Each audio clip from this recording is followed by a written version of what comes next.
দেশের চলমান পরিস্থিতি ও ছাত্র জনতার গণ অভ্যুত্থান পরবর্তী দেশজুড়ে সহিংসতা, ভাঙচুর ও রাষ্ট্রীয় সম্পদ লুটের ঘটনায় উদ্বেগ প্রকাশ করেছেন বিএনপি চেয়ারপারসন খালেদা জিয়া। মঙ্গলবার রাজধানীর এভার কেয়ার হাসপাতালে বাংলাদেশ খিলাফত মজলিসের মহাসচিব মাওলানা মামুনুল হকের সঙ্গে সাক্ষাতের সময় এমন উদ্বেগ প্রকাশ করেন বিএনপি চেয়ারপারসন। এদিন রাত 9:45টার দিকে খিলাফত মজলিসের কয়েকজন নেতাসহ হাসপাতালে যান মামুনুল হক। এ সময় খালেদা জিয়ার চিকিৎসক ডাক্তার AZM জাহিদ উপস্থিত ছিলেন।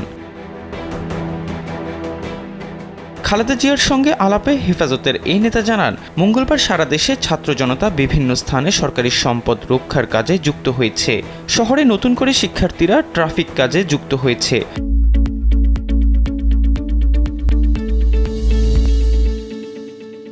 রাস্তাঘাটের ময়লা পরিষ্কারের কাজেও অনেকে যুক্ত হয়েছে। সর্বশেষ সোমবার রাত থেকে সারা দেশে সাধারণ শিক্ষার্থীদের পাশাপাশি কওমি মাদ্রাসার শিক্ষার্থীরাও ভিন্ন ধর্মাবলম্বীদের উপাসনালয় পাহারা দিয়েছে। এ সময় খালেদা জিয়া জানান, অনেকে রাষ্ট্রীয় সম্পদ লুটপাটে যুক্ত, যা অন্যায়।